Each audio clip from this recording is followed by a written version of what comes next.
Now, I've lived in Swindon for about 10 years and I've only just discovered that the local radio club holds a weekly net every Friday on 6 Meters FM, which is a band that hardly ever gets used.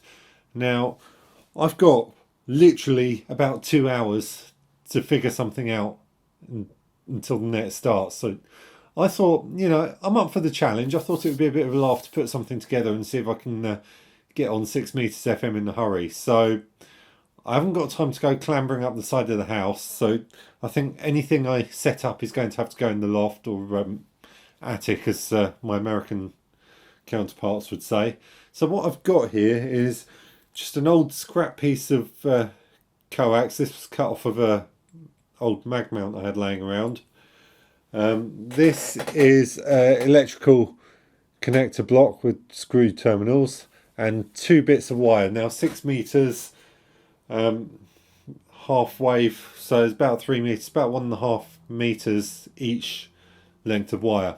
So I'm going to go up in the loft, see how I can install this. Now I think it might end up being a dipole fashion, so horizontal. Now that's not ideal because by convention we normally use vertical polarization for FM, and I'm pretty sure the local amateur radio club will use vertical polarization for their net. So I'm not sure how well horizontal will work.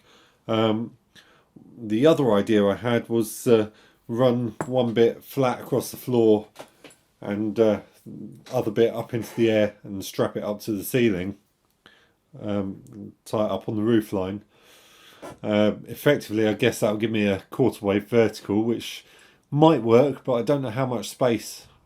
I don't know how high the roof is. I don't know if there'll be enough room to do that. So I think let's go upstairs into the loft and we'll see what we can figure out. Right, so we're in the attic, and it's not the most glamorous bit of filming I've ever done. I'm kind of balanced on a ladder here. But here's my piece of wire here. Now, if you notice in the previous clip, this wire was actually grey. I cut it a little bit too short, so I had to find some more wire. So this wire just so happens to be green because I was using it for radials out in the garden. I wanted it to blend into the grass. So here we go with the other camera angle then. So there's my electric connector block. I've got my wire goes up vertically up to the top there, piece of string holding it up, and there's just some cable ties that were left up there from I don't know, someone else must have put them in there. There's an old electric box up there, so I've just used those to string it up. Then back down at the bottom there's my other grey wire, which I've just laid out along the floor, about 1.5 meters long, so that's my counterpoise. And then coming back here, there's my feeder cable, and I've just put an extension on there, and yes, I know it's RG58, and I've done a couple of videos absolutely slating RG58, but there it goes. That's about 5 meters of RG58, goes down through the hole, and you can't see it because it's dark down there, but it goes into my goes down into the spare room, and then through next door into my shack. So I've already had the antenna analyzer on it, and it's given me a really nice 1-to-1 SWR. So fingers crossed, we should get some success in about an hour or so's time.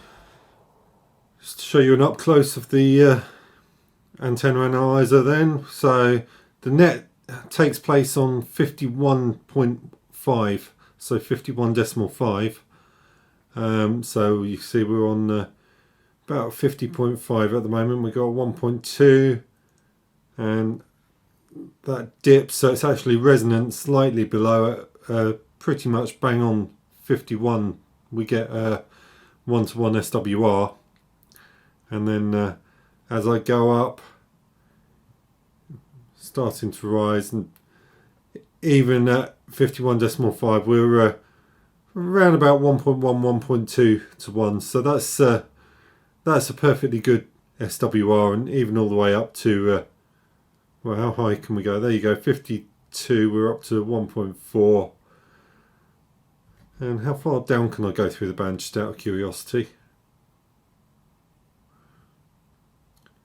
Okay, so I can go down to about 50 megahertz and still have a 1.5 to 1. So basically this antenna is good across the whole band.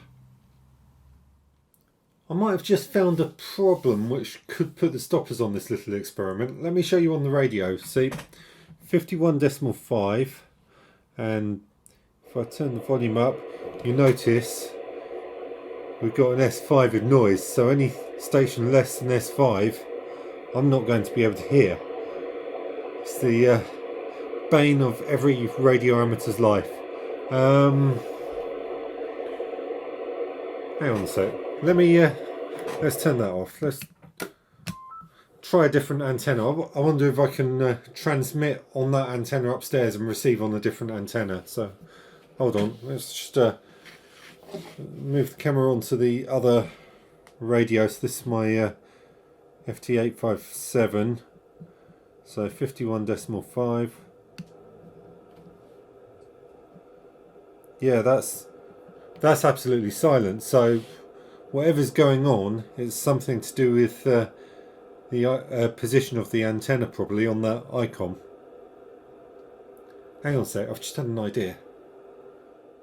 So I thought it might have been the fluorescent tube lighting that's up in the loft, but it's not. I've just turned it off, and the noise is still there. So I don't know what it is.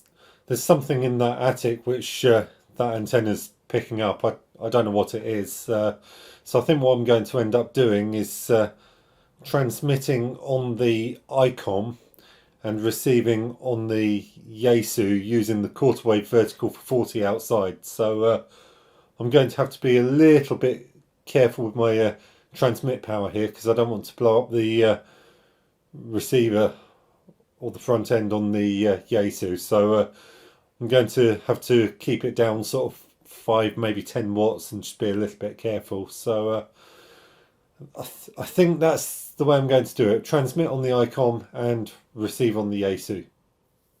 Mike 0 Golf Quebec Charlie.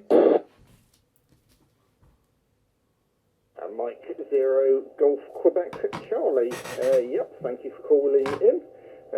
Got you in there.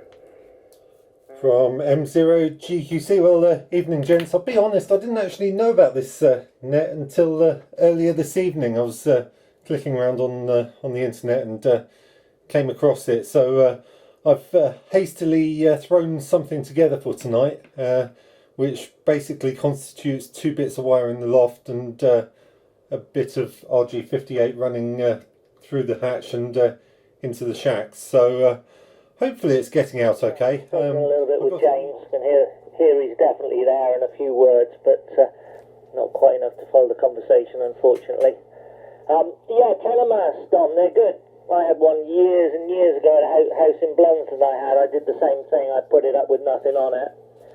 It was interesting, the first time I wound up to any great height, one of the neighbours came round and said, "You're interfering with my telly." I was like, well, that's a miracle, because there's no aerials on it. But, and actually I had my tenor mast up, and they changed the power cables, the overhead power cables, they changed the routing when I was away at work, and I came home and I couldn't lower it anymore, which was a bit of a bind. I actually had to go up by ladder and take the rigging off it so I could actually lower the mast, which was a bit of a pain. I am an end house, so it won't really be visible to too many people, especially when it's down. But I'm sure someone will find something to complain about, but we shall see how it goes. Right, background to you there, James. M0 GQC from 2E0WH2 in the group. From M0 GQC. Okay, Dom, I love that idea of that mast gradually creeping up a couple of inches each day.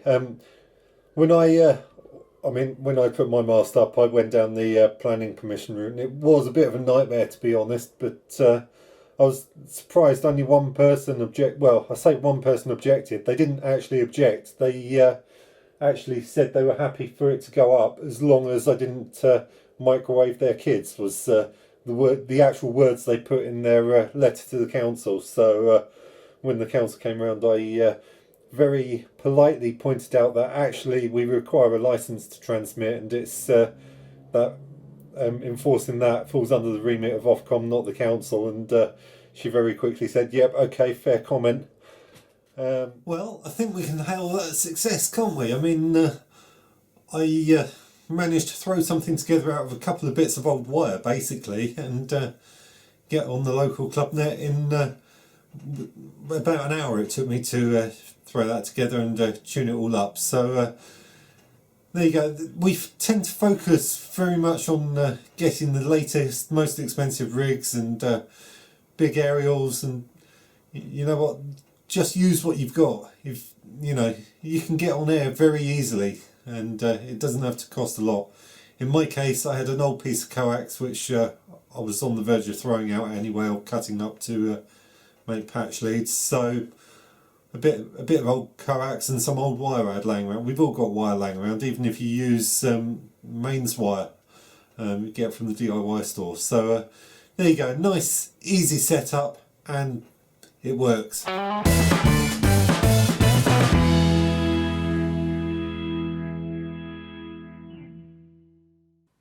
Thank you for watching. If you like what I do, please click the thumbs up button. It lets me know that I'm heading in the right direction with the channel and gives me the confidence to keep doing what I'm doing. Don't forget to click the subscribe and also the bell button to be notified when I upload new content. If you don't like what I'm doing, feel free to click the thumbs down button. Just tell me why in the comments below. I welcome your feedback, and constructive criticism will help me to improve the channel. Take care, and I hope you will catch me in the next video.